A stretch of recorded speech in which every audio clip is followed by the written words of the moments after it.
Alright, we had 4 problems left to do in class. I'm going to go ahead and do those now, and you can watch the video then online, especially with the 2 guys that we're not going to be here on Tuesday to go over them. So here we go. We got a bullet traveling horizontally with a speed of 500 meters per second. So the easiest way is to notate what you know. So we got our bullet. Okay. And it is traveling horizontally. We'll call that its original velocity at 500 meters per second.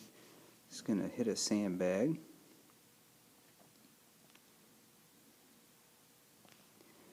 And it penetrates a distance of 10 centimeters. So this bullet's going to become embedded inside that.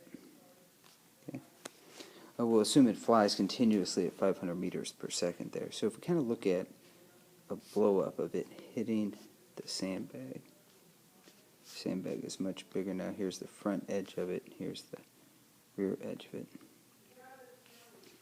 It is going to hit it and penetrate. So here's the tip of it hitting the sandbag, and then it's going to come to a stop inside here. And that distance over which it stops is 10 centimeters. So we're going to convert that into meters right away by moving our decimal 2 spots. Alright, so let's write down some stuff. And this, incidentally, is the stuff we're curious about. We don't care about this region of space where it's just flying at 500 meters per second. We're curious about this spot where we have some deceleration.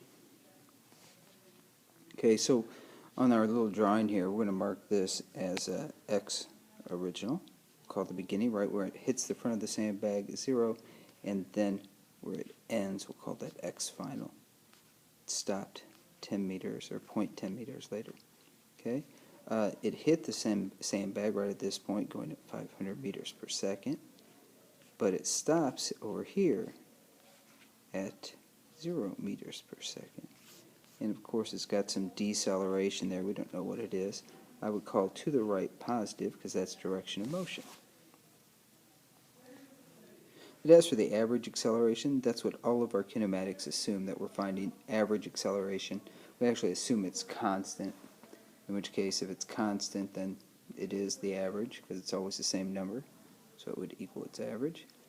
And let's go ahead for part A, and we'll use our third kinematic equation, plus 2a delta x. Notice we're using x's for everything. We could even put subscripts of x of our variables, and we've got 0 because that's our final, equals our initial, which is 500, plus 2 times acceleration in the x times 0.1. And we'll take this to the other side. We get negative 25, or negative 250,000 equals, we'll just call it 0.2a sub x. And so we'll take our 250,000 and divide it by 0.2. Get out the calculator for that. And we find out a sub x is negative, and it looks like 1,250,000 meters per second squared. A huge deceleration, but you can imagine in 10 centimeters it's going from 500 to 0. Okay, and part B, how long does it take to come to rest? Quickly, I'll do that. The bell just rang. We'll run up to the top here. V equals V naught plus AT. Final velocity is 0 equals 500 minus. We're going to write that as 1.25 times 10 to the 3, 4, 5, 6. So there's our acceleration written in scientific notation. 1.25 e to the 6. I'm getting a time frame of 0.0004 seconds. So it stops very, very quickly.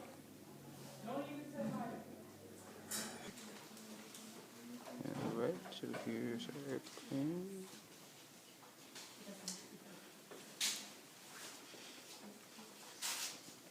Launch dock. catapult. Starts at not equals 0, ends at b equals 42. X original 0, it's an x spot don't know about. And time equals 2 seconds. Alright. Find acceleration, what's the length of the catapult? I'm thinking we don't know A, we don't know T, oh, we know T. Okay, flash 2. We're going to calculate the acceleration really quickly. V equals a naught plus AT. 0, final velocity 42. Acceleration, I think it's 2 seconds. So it's 21 meters per second squared for acceleration. Then we'll switch equations. V squared equals V naught squared plus 2a delta x. Start at 0, end at 42. It's 2 times 21 delta x. And I don't have my calculator with me, so we'll just write the answer as delta x is 42 squared divided by 42 plus 42 meters. Hope that's right.